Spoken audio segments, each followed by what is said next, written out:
gubde malee ilmoo nama ajjeefneyyuu inni ilmoo lama ajjeese. Amma anaaf inni xilaata taanee jiru dura wal gorsaa turre xilaat no አሁን ስታፕን itti aanu amma በነፍሰ ገዳይ ከሷለሁ. Kanaaf dubbiin tola propaganda akkuma amma ta'a diidamii afur keessatti namni dhufee na sobsiisu dhabame kana sanillee ta'a deema ulfin hin jedhu torbaan keessatti asaayan. Kanan godhin yoo jettan mucayyoo baasa. Birriin guurameera jira waan ta'eef mucattii jaarsummaan baasa. Isilleen ilmoo namaati. Tagaraa keessa dhiitamtu. Maal maa hakiman geessu? Kondomiin hin jiru? Kiniinnin hin jiru?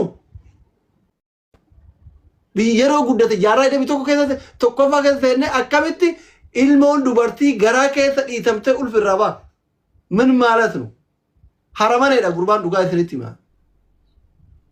Taphay doktor. Miira keessa dhaabee. Dhugaa isinitti himaa. Haydar. Taargeetiin kiyya dhugaa ilmoo saniitii fi amantiin akka hin dallalle dhoogudha waan ta'eef as waggidaallu. Mana mattaamatu. Rabbi qabaan. Rabbiin qaba. Gefadhaa uummata dhaggeeffadhaa. Dubbiin anaaf ijoollee rakkaataa akka tolu dhiifnu du'e bada malee. Dubbiin akka litti deemaa jiru kuni booddee dubbii cimaatti darbaa jira.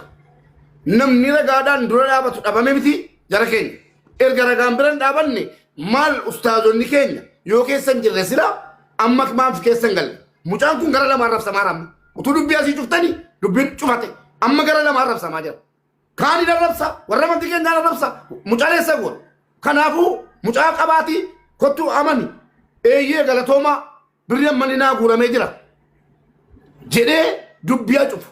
Dubbiin kun cufamuu wayya. Lakki hin guuramne jedhee akkuma kaleessa dhufe duraa dhaabatu namni walitti biruu kun jiru ragaa walitti adeeman jechuudha. Jara keenya ani gammadanii hin araaramuwan. Anaa fi ijoollee raggaasaa kan araaramnu yoo mucayyoo miskiintitti dhennu abbaan isii beekii jiru baadiyyaa beekii jiru sun hidhaabaate. Ka beekii haamataalloo. Kaadha baqa. Lakkoofsa abbaa qaba, ka haadha qaba, hiriyyaa mucayyoo qaba, ka araaramnu anaaf ijoollee raggaasaa mucayyoon sun gubuu miti gana deebitee haa gubdu isiin baate qofa. Intala dubartiiti bara. Waa'ee isteetimanti abbaan barbaa abiyyi baasuu hin danda'u dhiisaa kana. Isa. Abiyyi biyya bulchaa jiraami. Abiyyi fidee na sobsiisuu hin danda'u sirriitti hima. Dhugaa sirriitti hima. Soddaan kiyya fidee na sobsiisuu hin danda'u. Rabbii gaditti Itoophiyaa isa harka qabaami. Isa waa'ee birichaa. Waa'ee sheekota kennaa kabajaa isin qabna, qeessota kennaa kabajaa isin qabna, paastaroota kenna dubbiin isteetimanti isin oli. Abiyyi nan sobsiisuu fide. Ka araaramnu ijoollee wajjin jaartummaan qabaa mucayyoo hidhaa baasa haa galtu. Haadhaaf abbaa biratti. Akkuma inni isinii qaali mucattilleen warra ufiitiif qaalidha yoo asirra feemasii ta'uu dhabde. Harka isiit irraa nyaattan hiriyyoonni isaa. Sarraatanyaadha jedheetiin harka isinirraa dhiqaa turte. Jaartiin ikaa akkami namni sarraatanyaadha jedhee waakkata. Min maalat no? Jaartiin ikaa sarraatanyaadha akkami jetta. Akkami garaa keessa dhiitteetiin ulfa irraa baafta. Takkaa miti lama. Ilaa diyaasporaa inni janajjanee biraa deemu keessa itti naqxee hunda fidaa. Kan evidensish tabiyya alaa ta'etu sila doolaara ergitu. Saritti. Haadha abbaa keen gargaartu asitti jaarsa namaa mallaqaan bitti. Wushaan tun.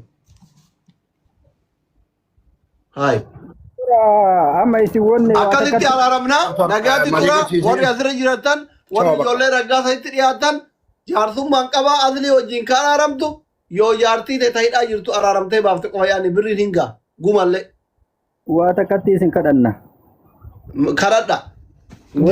Kadhaa hin jaaladha yoo na kadhataniin amana. Wani takkatti isin kadhannu. Tadolchee sun amma dhugaa taate wanni dhugaa namni martuu gara mana fiinne gama na fiinne homaa argaan jiru dubbiin dhugaa jedha dhara waliin soomnu. Wanni amma haasa'e kun illee dhuga.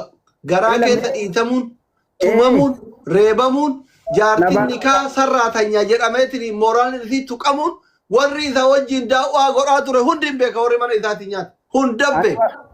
Obboleettiin dallaaltee itti fiduun, obboleettiirraa wal baratuun hundi dhuga. Mucattiin ilmoo qotee bulaa ta'uun intala wallaggaa ta'uun eenyu maqaan isaa baqqala obbo eenyuun lakkoofsa qaba hin qaba. Asis bararra nagalchiira jedhanii galchuu dide.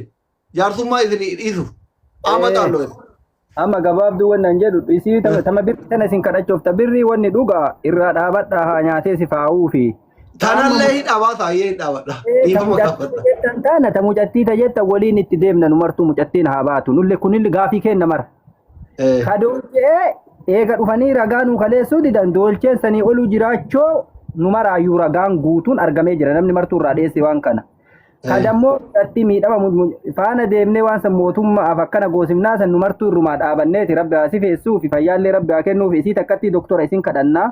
Yoo mucattiin hidhaan bahin hin dhiisu.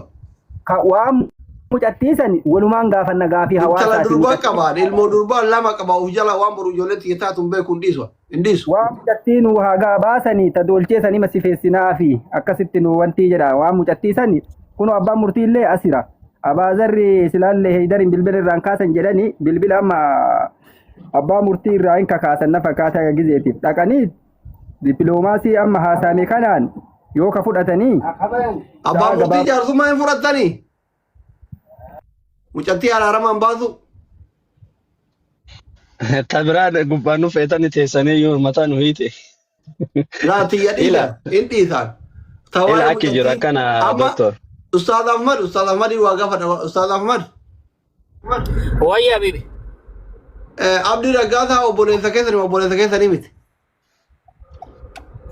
obboleessa namummaa obboleessa islaamummaa obboleessa oromummaa obboleessa islaamaa Sumayyaan obboleetti islaamati miti obboleetti islaamaadha hayyee maarree ka isinin jedhu waa'een isteetimanti illee baabni isaa haa cufamu waa'een birrillee haa cufamu waan guurame rabbi haa sirreessuufi ka isinin jedhu anamma waan barbaadu karaa gabaabaa waa'ee akkaawunticha namoonni gurguddaan meeqa yaalanii hin dadhaban waan danda'amullee miti. Ani miidiyaa kanatti waan itti saalfadhu waan hordoftoota kiyya warra na jaalatu itti qaanfataniif ofii kiyya itti qaanfadhu hin godhu. Asliin nama arrabsaa afaan isaa adaban qabu yoo jedhan sun xabaayii kiyya amala kiyya rakkoo miti dafee aara.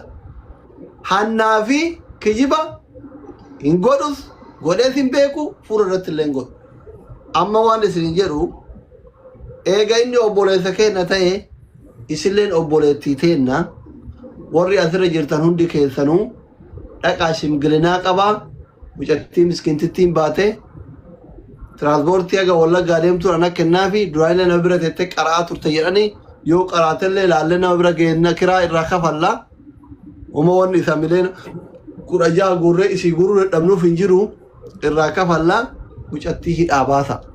Anaaf ijoollee Raggaasaa akkasitti araara. Maal jetta waan kanarratti? Ayyee asli xumurtee sagaleen koo jiranii? Hin jira. Ayyee galatoom. Amma dhimmi guddaa dhimmi muhimmiini waan kana lafaa kaasee dhimma hawaasaadha.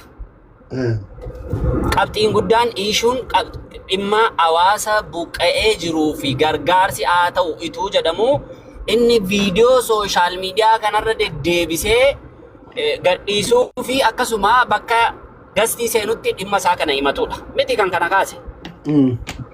Amma gara dhimma hawaasaatti adeemamu tokko isa jalqabaa. Inni kan biraan waa'een isteetimentii maalii erga namarraati bilbilli kaafamuu dide wanti sun achitti goolabameera. Hawaasaaf hin jedhaa jira malee ofii koo argeera wanta asliin jedhe dhugaadha. Ana Ahmad Hussein amala koo keessa akka hojjaa koo akka bifa koo kana mini naman sodaadhu kun aslii mattu likkima sanatti ma waan inni jedhe dhugaadha. Edaan gala wallollee irra gartaniitti miti. Waan asliin jedhe dhugaadha argeerani ija kootiin wanticha jechuudha. Wanti sun dhugaadha. Ituma dhugaa miti ta'e utuu wanti kun dhugaa miti ta'e immoo dhufee sooshaal miidiyaa kanarratti xiqqaan guddaan asli wanti kun dogongoradha irraati dhaabbadhu jedhee nama meeqatti dhaabsiseera tu wanti kun dogongora ta'e as bahee sila asliini afaantu naal bahee akka haasaa bara kanaatti afaantu naal bahee nan dogongoree jedha sila kanaafu wanti dhugaadha kan obboleettii keenya kanaa ifa deemamuu qabuun chaappaatti dheeran ani chaappaatti dheeran akka Ahmad Hussein kan kana jedhe of ta'ee of ga'e isa kan akkas godha amma gara hawaasaatti deeba hawaasa nama 10,000 meeqa kanarratti gara dhimma hawaasaatti deemame waa'een hawaasa buqqee kanaatti adeemamu dhimmi Sumayyaa dhimmi Abdii dhimma nama dhuunfaadha wanti Abdii barame beekame dhimma hawaasa keenyaa dandamachiisamee deemame itti deebu yookaan immoo qaamni biraa dhimma obboleettii keenya Sumayyaa qabachuu. Asli na hubatte kanuma dhayaanni koo galatooma. Bareeda. Enu namni yaada qabu jira ka biraa moo goolamnu kalaas namni cinqame. Namni ishee amanuma keessan barbaadaa egaa amantanii kalaas. Asli. Anatu qaba doktor. Gaggabaabsa. Galatooma amma dubbiin dhugaadha wanni namoonni hedduun amma amananiiti jiranii. Nuti durallee wanni isin jettanii soballee hin jenne. Darii fi Abuzarillee ka jedhee an jidduu kanatti maaf furmaatan goonedha. Amma ani wanni akka nama tokkotti isin gaafadhu. Boru galgalaa jennee miti beellamni keenya dura ka ture. Haga boru galgalaa jenneemi.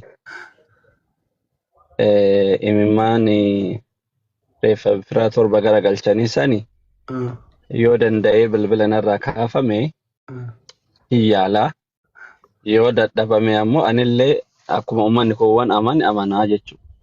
Maaltu amanuu isin orge ijaan argaa jirtani?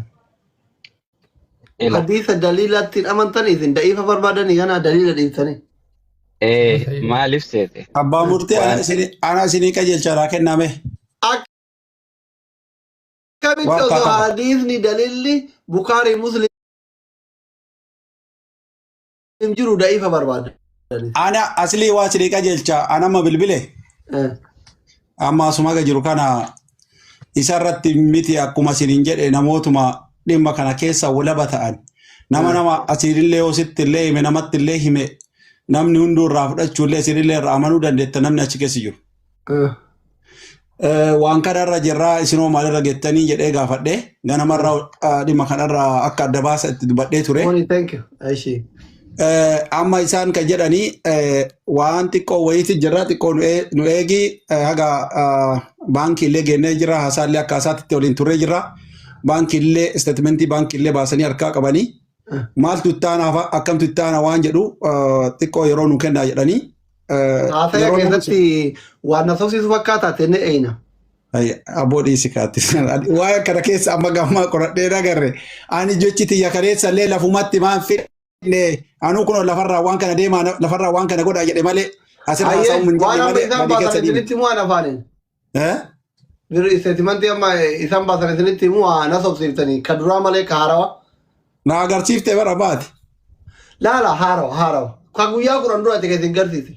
Jesti naawoo yoo har'a baasan isinitti immoo ka amma isaan baasan. Ammallee irra guuraara hin jenne maal? Laa jechuun maaliif amma namoota warra akka waggaa 27 barachuu kiyyan beeynetu asli maalitti akkaawuntii namaa beekaa. Hagaati bajaajii jaarsa keetii ittiin bitte beekaa Habibtiyan Faaxee binti Islaam. Waan amma har'a baasan isinitti haa himu akka sirriitti kijibaa ta'uuf. Itti muddi jedhi. Inuu himee. Himi. Laalee dhufaa qooyaa kan dubbisee dhufa. Samuutti hin qabanne.